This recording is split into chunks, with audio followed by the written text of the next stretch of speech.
पहली बार केंद्रीय शिक्षा मंत्री धर्मेंद्र प्रधान ने गड़बड़ी की बात मान ली है। उन्होंने साफ किया है कि दोषियों पर सख्त से सख्त कार्रवाई की जाएगी।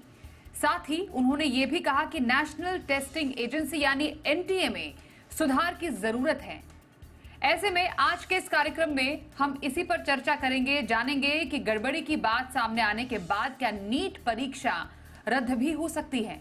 आखिर क्यों उठ रहे हैं एनटीए पर सवाल, साथ ही नीट परीक्षा की उन खामियों की बात करेंगे जिसके चलते लाखों छात्र अपने को ठगा महसूस कर रहे हैं। जानेंगे सब कुछ हमारे एक्सपर्ट से, लेकिन पहले रिपोर्ट देखिए।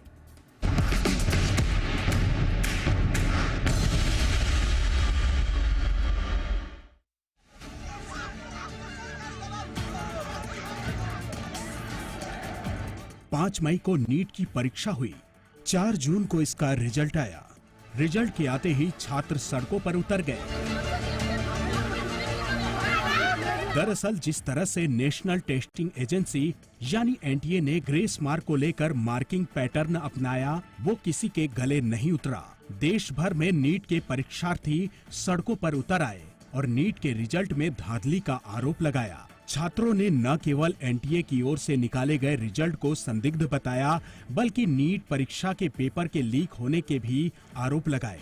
सरकार ने पहले तो नीट परीक्षा के आयोजन में अनियमितता के बात को सिरे से नकार दिया था, लेकिन जैसे जैसे इस परीक्षा में हुई कथित धांधली की परतें खुली, तस्वीरें साफ हो गई कि अनियमितता तो हुई है। खासकर बिहार के पटना में इसे लेकर पुलिस ने कुछ पेपर सॉल्वर्स को गिरफ्तार किया है।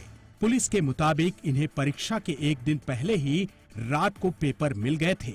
ऐसे में सरकार के पास परीक्षा में गड़बड़ी की बात को स्वीकार करने के अलावा कोई और विकल्प नहीं बचा था। अब सिलसिलेवार नीट परीक्षा में हुई कथित अनियमितता और एनटीए पर लगे आरोपों की बात करते हैं। इस प्रतिष्ठित परीक्षा में 23,30,000 परीक्षार्थी शामिल हुए थे।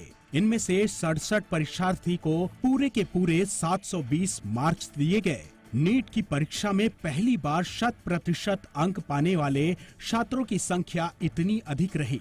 इनमें भी हरियाणा से 720 में से 720 अंक पाने वाले 6 छात्र ऐसे हैं जिनका परीक्षा केंद्र एक ही था, और तो और इनका प्रश्न पत्र सीरीज भी एक ही कहा जा रहा है। जाहिर है कि ऐसे मामलों में संदेह तो उठेगा ही।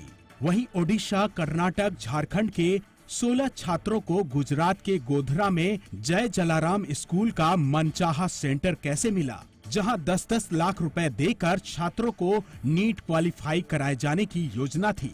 वहीं एनटीए के ग्रेस मार्क देने के तौर तरीके पर भी छात्रों ने सवाल उठाए हैं। एनटीए ने समय खराब होने के चलते 6 सेंटर्स में, जैसे मेघालय, हरियाणा के बहादुरगढ़, छत्तीसगढ़ के दंतेवाड़ा, गुजरात के सूरत और चंडीगढ़ के 1563 छात्रों को अलग अलग ग्रेस मार्क दिए गए। सवाल उठता है कि क्या इनके लिए एनटीए की गवर्निंग बॉडी से मंजूरी ली गई थी? सवाल तो बनता है। फिलहाल जिस तरीके से नीट परीक्षा में कथित धांधली को लेकर परतें खुलती जा रही हैं, उसे लेकर क्या कहा जा सकता है? दाल में काला नहीं, बल्कि पूरी दाल ही काली है।